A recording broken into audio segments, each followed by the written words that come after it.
Assalamualaikum warahmatullahi wabarakatuh. Waalaikumsalam warahmatullahi wabarakatuh.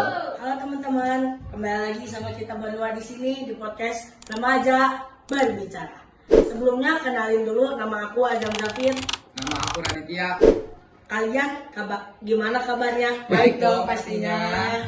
Sebelum nonton, kalian jangan lupa makan dulu, minum dulu, dan yang paling penting Ibadah. Nah, pada episode kali ini kita akan membahas apa, Azam Zafir?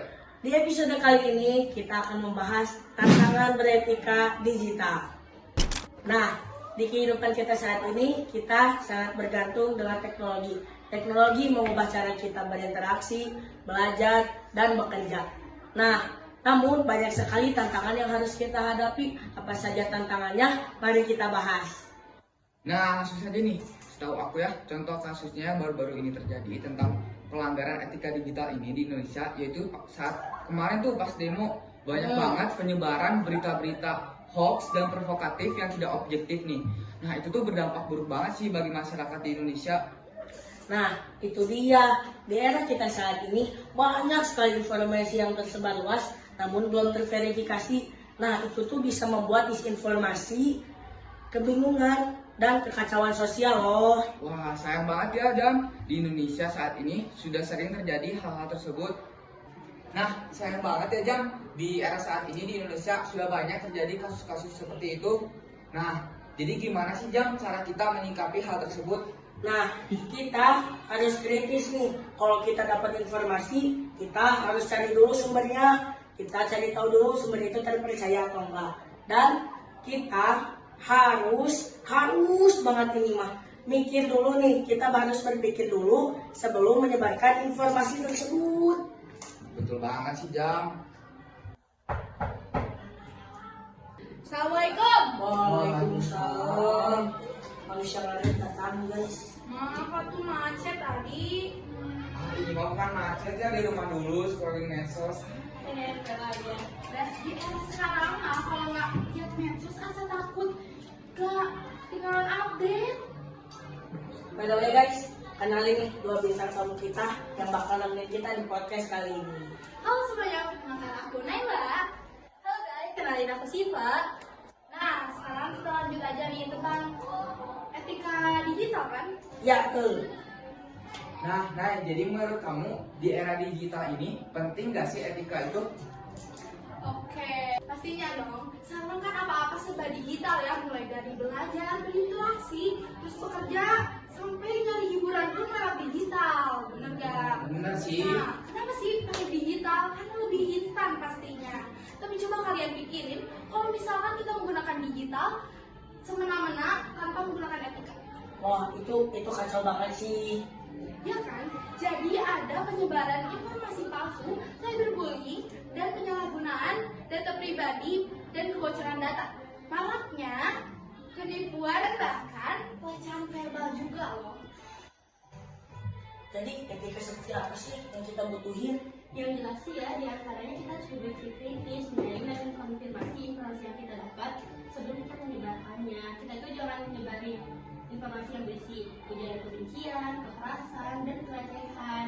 Dan kita juga harus menjaga data pribadi kita pastinya ya.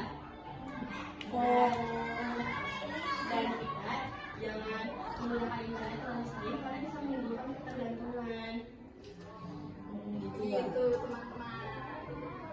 Oke guys, ternyata bintang tamu ini ya, dua bintang tamu kita ini ya, ternyata pintar guys. Iya dong. Betul banget tuh.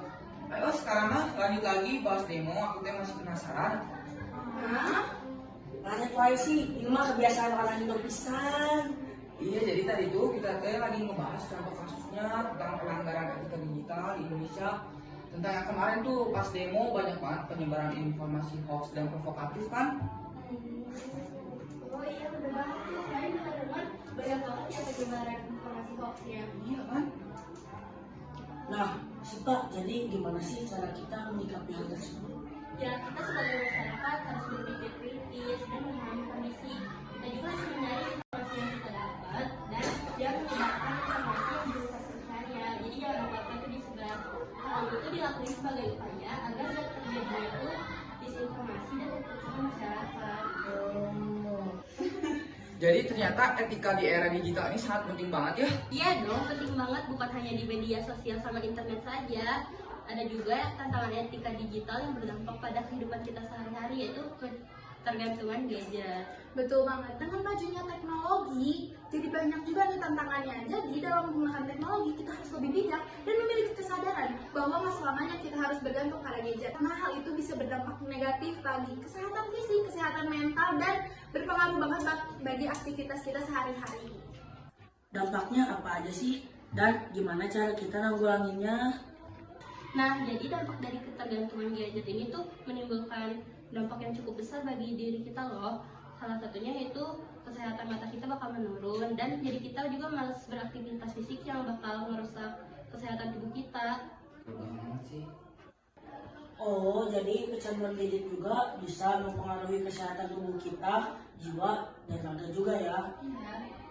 Ya tuh kayak kemarin aku sempat dengar beberapa berita dari Kompas dan Metro TV tentang remaja di Indonesia yang mulai mengalami depresi akibat dari kecanduan gadget nih.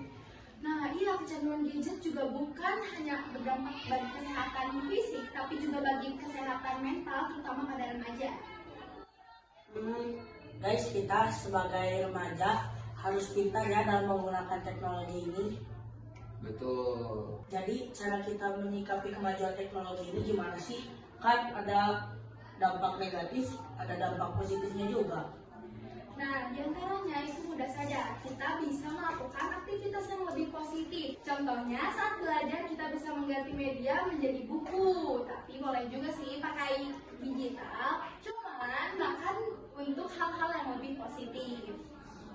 Ya, jadi pada intinya kita selalu bersikap kritis dan selektif terhadap kemajuan teknologi ini agar kita mendapatkan manfaat dan dampak positifnya dan dijauhkan dari dampak negatifnya.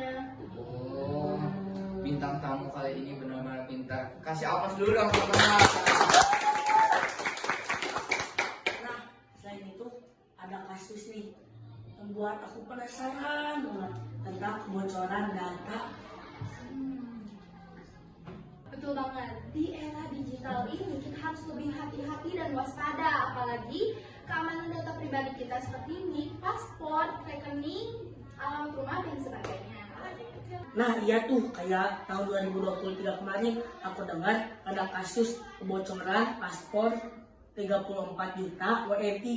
Nah, Kominfo udah telusuri tapi masih belum terbukti masif. Kacau Kominfo ini mah.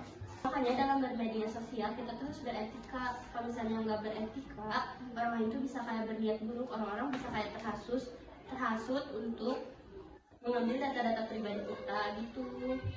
Nah, maka dari itu kita harus menjadi masyarakat yang jujur dan beretika agar terhindar dari perbuatan yang buruk. Oh begitu. Nah tadi kan beberapa caranya agar kita dapat terhindar dari perilaku tersebut nih, supaya kita tidak melakukan penipuan dan mengambil data pribadi orang lain. Nah tapi aku penasaran nih, gimana caranya agar kita terhindar dari pelaku-pelaku penipuan tersebut di internet, agar kita tidak menjadi korban nih. Oke, jadi supaya data pribadi kita aman dan tidak bocor ke orang yang tidak bertanggung jawab, cara diantaranya jangan sembarangan membagikan data pribadi kita kepada orang lain, terutama orang terdekat seperti sepupu, saudara, bahkan sahabat. Jadi kita juga jangan mudah percaya dan harus selalu waspada dengan orang lain di media sosial, karena bisa saja mereka tuh bertujuan untuk menipu kita. Oh gitu, aplaus dulu dong teman-teman. Nah, sekarang waktunya kita Refleksi. Nah, jadi teman-teman, inti dari pembicaraan kita tadi itu dalam berteknologi kita harus hargai privasi, kita harus mencari informasi sebelum sharing, dan yang terakhir kita harus beretika dalam berdunia maya. Oke gengs, cukup segini dulu podcast kita kali ini.